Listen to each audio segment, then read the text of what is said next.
जी नमस्कार। स्वागत है दोस्तों आपका अपने यूट्यूब चैनल हिंदी परीक्षा पर। तो आज की इस वीडियो में हम लेकर आए हैं एजुकेशनल साइकोलॉजी के application of educational psychology in the classroom.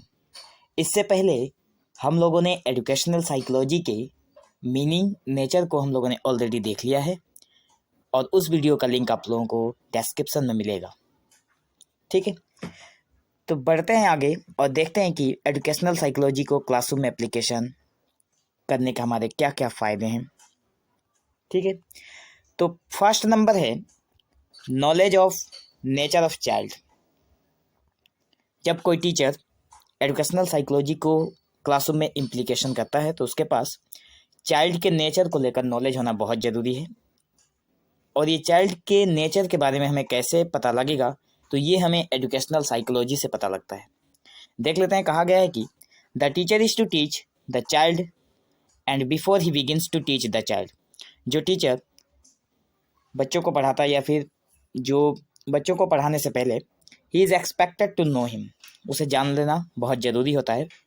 This is why John Adam has said the teacher should know John as well as Latin. Knowing child is very important. उन्होंने कहा है कि child को जानना बहुत ज़रूरी है। The teacher should know John as well as Latin. ठीक है, आगे है educational psychology gives that information to the teacher about the child, his growth, groups, his likes, his dislikes, etc. Only that the teacher will be success who knows the child. यहाँ पे ये कहा गया है कि टीचर अपने students के like और डिसलाइक के बारे में जानकारी को हासिल करना चाहिए। लेकिन ये कैसे होगा? ये भी होगा एजुकेशनल साइकोलॉजी से। और ये only that teacher will be success who knows the child. और वही टीचर सक्सेस हो सकते हैं जो अपने चाइल्ड को, अपने स्टूडेंट्स को अच्छी तरह से जानेंगे। नेक्स्ट है point, helps in forming curriculum. Educational psychology से हमें अपने करिकुलम को फ्रेम करने में बहुत हेल्प्स होता है। अकॉर्डिंग टू स्टूडेंट्स, बच्चों के हिसाब से हमें करिकुलम प्रिपेयर करने में आसानी मिलती है। इसके अंदर कहा गया है once the child is known the teacher can frame the curriculum of education of the child in various classes. एक बार बच्चे को जान लेने के बाद उसके क्लास के अकॉर्डिंग करिकुलम को फ्रेम किया जा सकता है।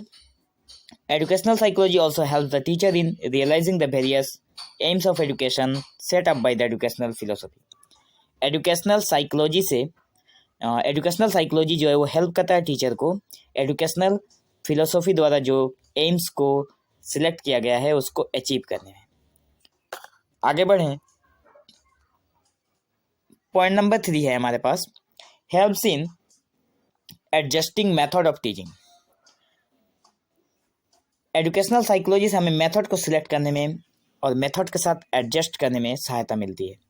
It is the subject of educational psychology that helps the teacher in adjusting his method of teaching according to the level of intelligence of the child. Educational psychology हमें ये बताता है कि चाइल्ड के इंटेलिजेंस के हिसाब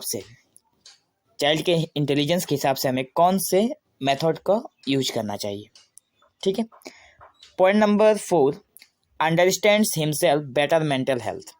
ये बहुत ही बड़ी बात कही गई है क्योंकि अंडरस्टैंड हिमसेल्फ और बेटर मेंटल हेल्थ, यहाँ पे एक बात और है, इसके अंदर हम लोग उसको भी समझ लेते हैं कि we expect our teachers in schools to be mentally healthy. हम लोग आशा रखते हैं कि हमारे जो स्कूल के टीचर हैं वो मेंटली हेल्दी हों। ठीक है, मेंटली ठीक ठाक हों।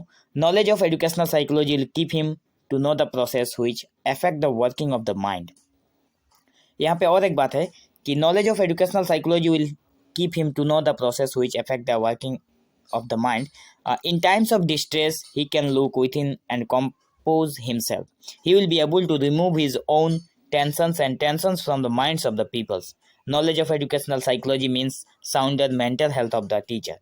यहाँ पे एजुकेशनल साइकोलॉजी का अगर नॉलेज रहेगा, इम्प्लीकेशन हम लोग करेंगे तो इसके हिसाब से हमें अपने जो टीचर होंगे उनका और जो चाइल्ड होगा उसका भी, मतलब दोनों का जो टेंशन है माइंड में उसको अलग किया जा सकता है। ठीक है, टेंशन से दूर करके उसको पढ़ाने के लिए या फिर पढ़ने के लिए मोटिवेट किया जा सकता है।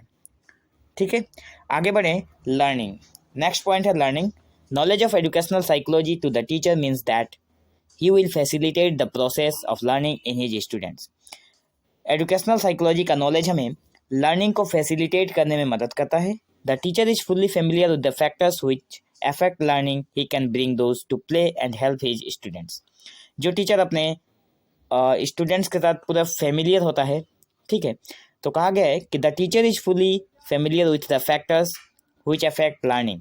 मतलब टीचर को उस फैक्टर्स के साथ पूरा फेमिलियर होना चाहिए जो स्टूडेंट्स के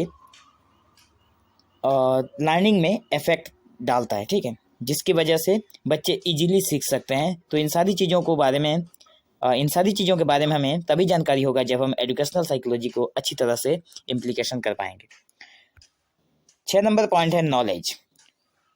knowledge of the educational psychology is useful to the teacher in dealing with exceptional children. जब हमें एजुकेशनल साइकोलॉजी का नॉलेज रहेगा, जब उसको क्लासरूम में इम्प्लीकेशन करेंगे तो एक्सेप्शनल चिल्ड्रन के साथ हमें डीलिंग करने में आसानी होती है. एग्जाम्पल में होता है गिफ्टेड जो होते हैं, जो बच्चे गिफ्टेड होते हैं उनके साथ, जो बैकवर्ड होते हैं उनके साथ, जो डल होते हैं उनके साथ. तो इन सारी तरीके के बच्चे जो होते हैं क्लासरूम में, इन सब के साथ हमें एडजस्ट करने में या फिर उनको लेकर क्लासरूम के साथ सबको इंक्लूसिव के हिसाब से चलने में आसानी मिलती है. Without the knowledge of the subject, he might have treated them alike. बिना सब्जेक्ट के नॉलेज के जो क्लासरूम है उसे इफेक्टिव नहीं बनाया जा सकता. तो इसलिए नॉलेज हमें बहुत ज़रूरी है एजुकेशनल साइकोलॉजी का बच्चों को समझने के लिए. और है it helps in evaluation and assessment and in solving day to day problems of classroom.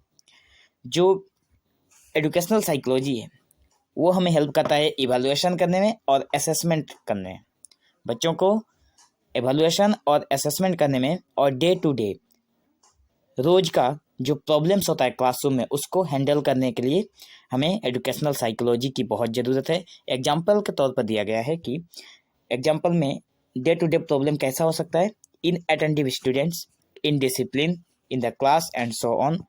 कहा गया है कि जो बच्चे इनअटेंटिव है, जो ध्यान नहीं लगाते हैं पढ़ने में, ठीक है, उनके साथ कैसे डीलिंग किया जाए ये भी हमें एजुकेशनल साइकोलॉजी बताता है.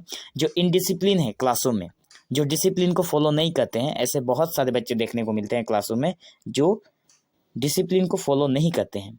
तो इन सारे बच्चों को से हमें इनके सारे प्रॉब्लम जो होती है उसके पीछे कोई इनअटेंटिव है और कोई इनडिसिप्लिन है, उसके पीछे कोई ना कोई रीजन होगा, उसे सॉल्व करने में एजुकेशनल साइकोलॉजी हमें मदद करती है. कहा गया है the subject equips a teacher well. Subject जो होता है, सब्जेक्ट का अगर नॉलेज है तो टीचर को अच्छा बनाता है, ठीक है. तो बेहतरीन नॉलेज का टीचर, बेहतरीन सब्जेक्ट के, जिस सब्जेक्ट के ऊपर टीचर का पकड़ है वो टीचर अच्छे से अपने क्लास को स्मूथली चला सकता है, ठीक है. तो ये रहा, बस इतना ही था इम्प्लीकेशंस ऑफ एजुकेशनल साइकोलॉजी या फिर applications of educational psychology in the classroom के फैक्ट्स, ठीक है. तो आशा करते हैं आपको वीडियो अच्छी लगी होगी और इसी तरह के जो पेडागोजी पार्ट के सारे पॉइंट हैं, जैसे आगे हम लोगों ने बात किया था एजुकेशनल साइकोलॉजी, इसका एप्लीकेशन आज हो गया. नेक्स्ट में अटेंशन इंटरेस्ट है, उसके बाद पर्सनालिटी है, education of childrens with special needs भी है. तो इन सारी चीज़ों को हम लोग 1 by 1 डिस्कस करेंगे. तो इसके लिए आप हमारे चैनल पर बने रहें. So thank you for watching this video. Have an awesome day.